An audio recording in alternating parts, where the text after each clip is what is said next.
Hello students. तो बेटा आज से हम लोग आपके क्लास 12th का फिजिक्स का सिलेबस स्टार्ट कर रहे हैं। ठीक है, स्टार्टिंग में हम लोग देखेंगे कि हमारी स्ट्रेटेजी क्या रहेगी, हमारा अप्रोच क्या रहेगा, जिसके थ्रू हम लोग पूरे के पूरे आपके कोर्स को हम लोग पढ़ेंगे। ठीक है, तो थोड़ा सा बेटा स्ट्रेटेजी को हम लोग डिस्कस करते हैं। ठीक है ना, क्या होने वाली है। तो बेटा यहाँ पे हम लोग जो फोकस करने वाले हैं आपका, और हाँ एक चीज़ आपको बता रहा हूँ, ये प्योरली एकेडमिक रहेगा, प्योरली एकेडमिक रहेगा, आपके बोर्ड के पॉइंट ऑफ व्यू से ही रहेगा। इसमें अगर आप बोलोगे कि आईआईटी या नीट के क्वेश्चन, तो बेटा ये बिल्कुल नहीं होंगे, ये बिल्कुल नहीं होंगे। अब क्यों नहीं होंगे, क्यों नहीं किया जाएगा, और ये अगर आप करते हो तो आपके कितने ज़्यादा इससे लॉस हैं आपको लास्ट में पता चल जाएगा। ठीक है ना, ये सब सारी चीज़ों को हम लोग देख लेंगे।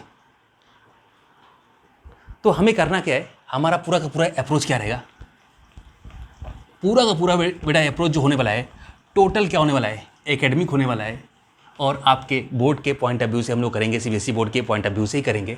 देखो बेटा, सबसे पहले हम लोग करेंगे क्या, थ्योरी अच्छे तरीके से, बहुत ही एक अच्छे लेवल पे ले जाएंगे। इसके बाद प्लस डेरिवेशन, डेरिवेशन, ठीक है ना, थ्योरी प्लस डेरिवेशन, दो चीज़ें हो गई ना, दो चीज़ें जब हम एकदम शानदार तरीके से हो गई, इन दोनों चीज़ों को करेंगे।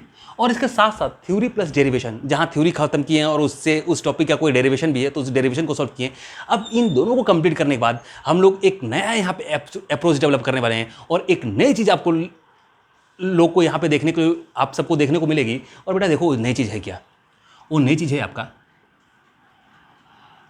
Calculation, calculation free numerical, numerical, ठीक है, कैलकुलेशन फ्री न्यूमेरिकल्स, ठीक है ना, कैलकुलेशन फ्री न्यूमेरिकल। अब ये कैलकुलेशन फ्री न्यूमेरिकल्स क्या है, थोड़ा सा अभी इस पर हम लोग एक एक चीज़ को डिस्कस करते हैं। थ्योरी आपको पता होगा, डेरिवेशन भी पता होगा, और ये कैलकुलेशन फ्री न्यूमेरिकल्स क्या होता है, अब मैं आपको इसको थोड़ा सा डिस्कस करके बता रहा हूँ। हाँ तो बेटा देखो, आप सब देख लो कि ये कैलकुलेशन फ्री न्यूमेरिकल्स क्या होगा।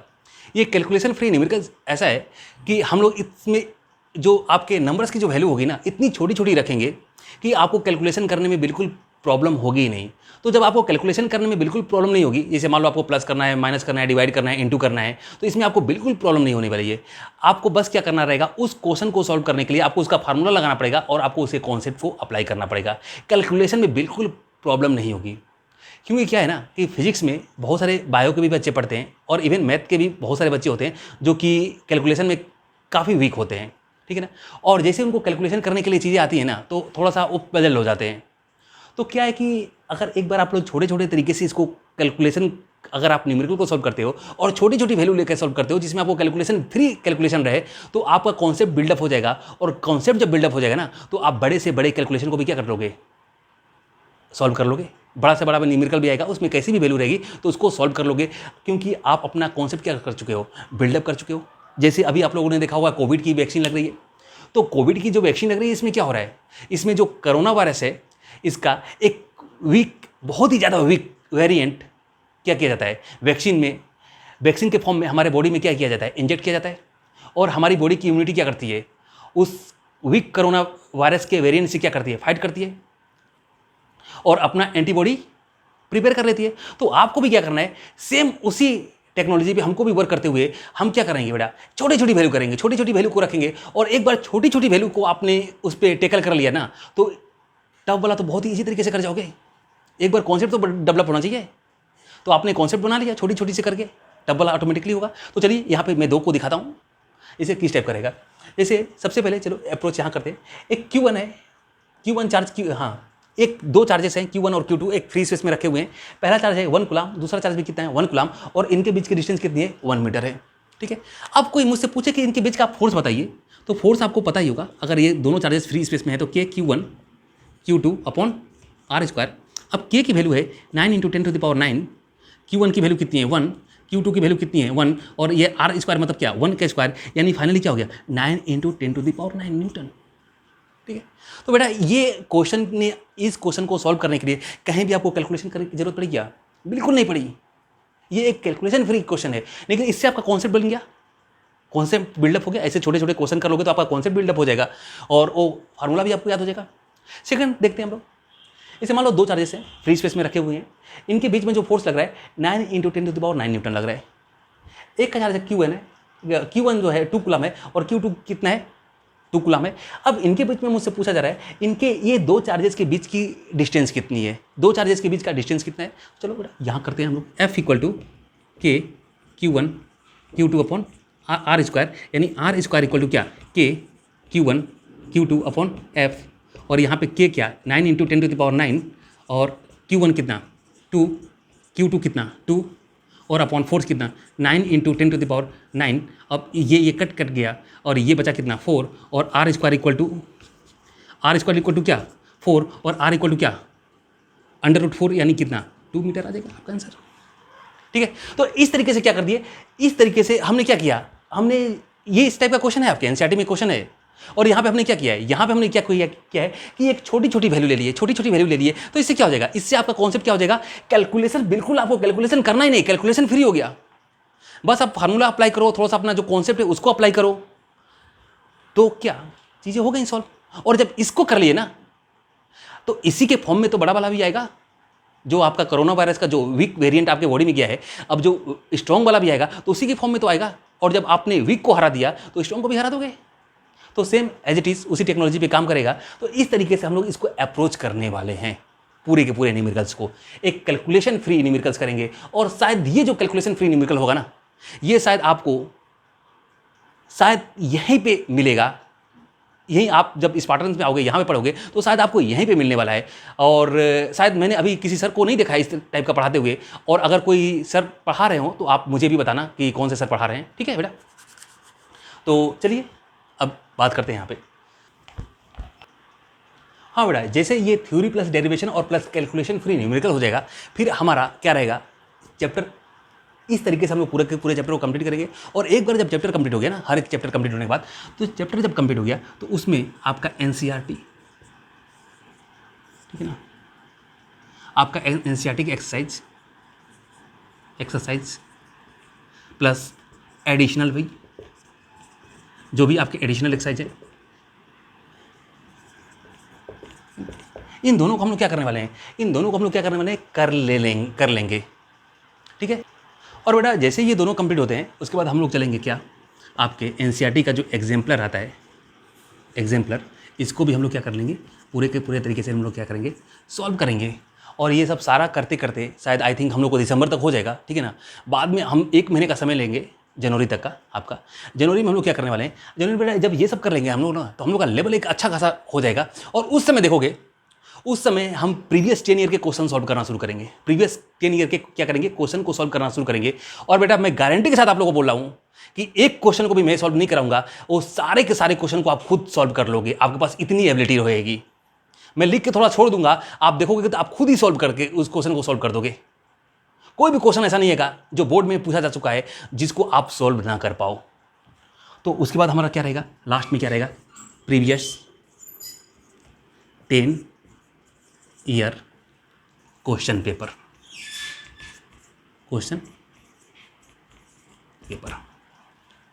ठीक है। हाँ, अब हो गया।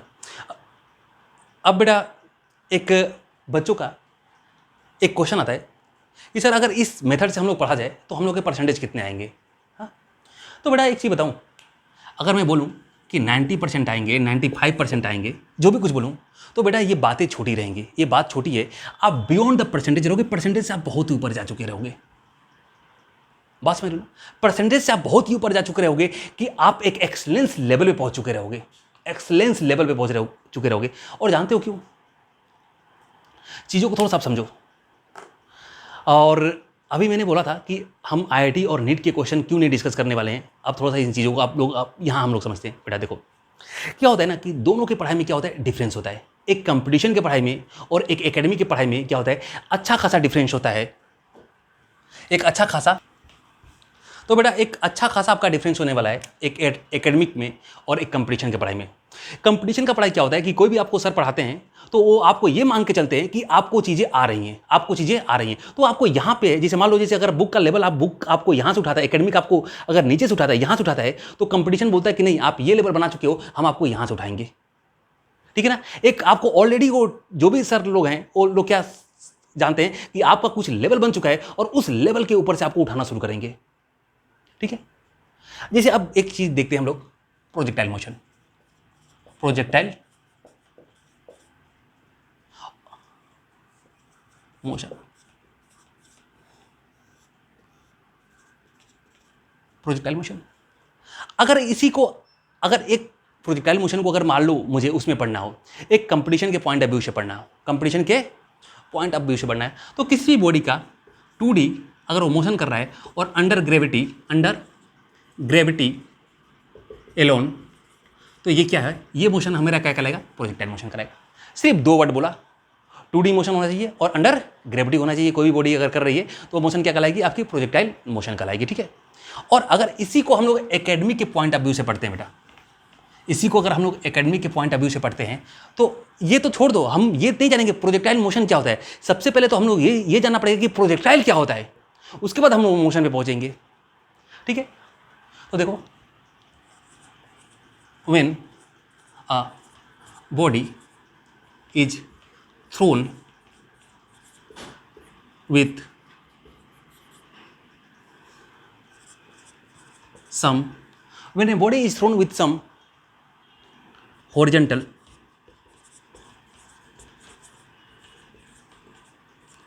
velocity and only the force of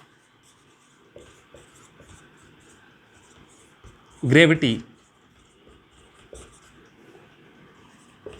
act on the body, then that body is called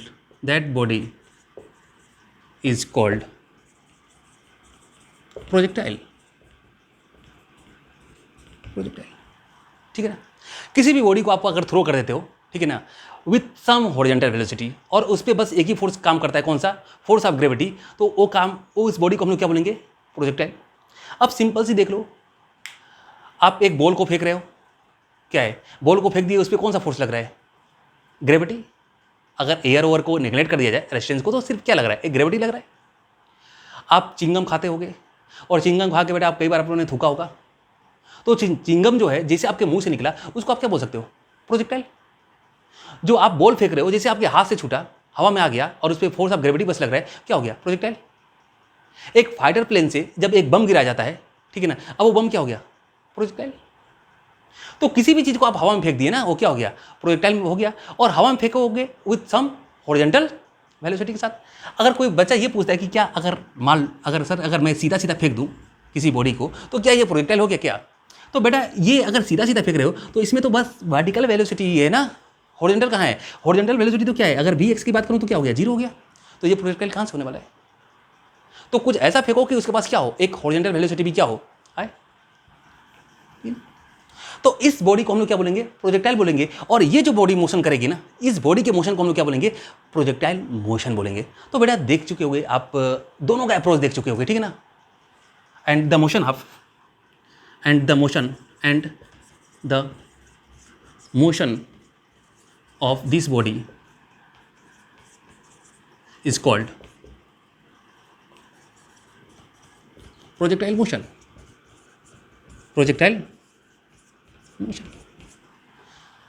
बेटा एक बार जब आप ये थ्योरी पढ़ लिए ना, अच्छे तरीके से अपना बेस बना लिए, तब आप ये 2D और अंडर ग्रेविटी वाला एक लाइन बोल के निकल जाओ, काम चलेगा। लेकिन अगर इस लाइन को आप डायरेक्ट पढ़ रहे हो ना, तो ये लेवल आपका होना चाहिए। बात समझिए।